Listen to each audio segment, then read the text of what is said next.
मैं ये नहीं कह रहा खवातीन जॉगिंग ना करें। मेरी राय यह है कि इस जमाने में फिजिकल फिटनेस के लिए जितनी मर्द के लिए एक्सरसाइज जरूरी है, औरतों के लिए भी उससे ज्यादा जरूरी है, लेकिन पर्दे के साथ हो, हया के साथ हो, ये पर्दे के साथ हो। मेरी राय है कि खवातीन के जिम होने चाहिए, और ये मैं मुशाहिदे की पर मबनी। पहले जमाने की औरतें बहुत मेहनत के काम थे, सिल पे पीसती थी चीजों को, अब मशीनें आ गई, सब काम मशीनें कर रही हैं। बच्चों की हगाई मुताई पैम्पर ने अपने जिम्मे ली हुई है, मां का काम नहीं है।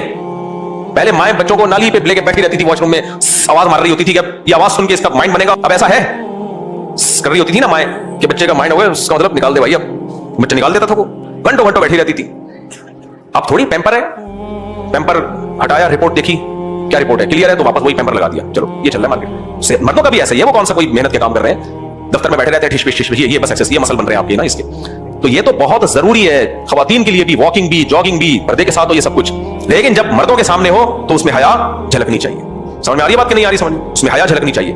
देखो तवाफ खुलेआम होता है ना, नबी ने तवाफ के 3 चक्रों में शुरू में रमल किया है। औरत को रमल की इजाजत नहीं है, औरत को रमल की इजाजत नहीं है, क्योंकि खुलेआम हज होता है। इसी तरह लब्बैक औरत जोर से नहीं कहेगी, हत्ता कि औरत पीछे तरावी पढ़ रही है, हाफिजा है, इमाम को गलती हो गई, औरत आवाज से नहीं बताएगी उसको, दाएं हाथ को बाएं हाथ पे मारेगी, ऐसे आवाज मारेगी, ऐसे, जिससे पता चल जाएगा इमाम को कि मैं क्या कर रहा हूं, गलत पढ़ रहा हूं। तो मर्दों की मौजूदगी में भाई क्या है, हया है उसको। तो मैं इसको जरूरी समझता हूं, क्योंकि जो खवातीन एक्सरसाइज नहीं करती ना, उनकी जो बीमारियां आती हैं, मोटापा आता है, डिप्रेशन, इससे घरों में भी तलाकें होती हैं। सेहतमंद मियां बीवी खुश रहते हैं, एक दूसरे को खुश रखते हैं। एक भी इनमें गोल हो गया ना, कोलेस्ट्रॉल का डब्बा बन गया, वो टेंशन किधर पार्सल करेगा, बीवी को। बीवी ऐसी हो गई, वो टेंशन पार्सल करेगी।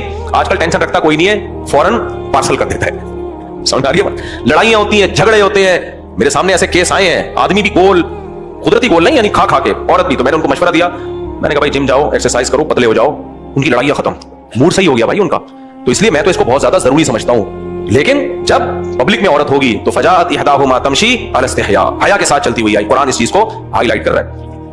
हमारे यहाँ कुछ लोग इतने सख्त हो जाते हैं कि वो इसके कायल ही नहीं है कि औरत वॉकिंग करे, या वो घरों में नहीं होता भाई। आजकल घर भी छोटे होते हैं, चलना फिरना नहीं होता, खा खा के बेड़ा गर्क हो रहा है, मर रहे हैं। फिर जो लाखों रुपए बीवी के इलाज पे खर्च हो रहे हैं, शुगर, ब्लड प्रेशर, बीसीओ किस्म की। फिर एक बड़ा मुसीबत यह है कि जब आपकी बेगम खा के गोल हो गई, फिर आदमी की उसमें दिलचस्पी खत्म, वो उधर बाहर जाके अलग जगह मुंह मार रहे हैं। वो टीवी पे जब मीडिया पे देखता है, एक से एक हीरोइन नजर आ रही होती है उसको।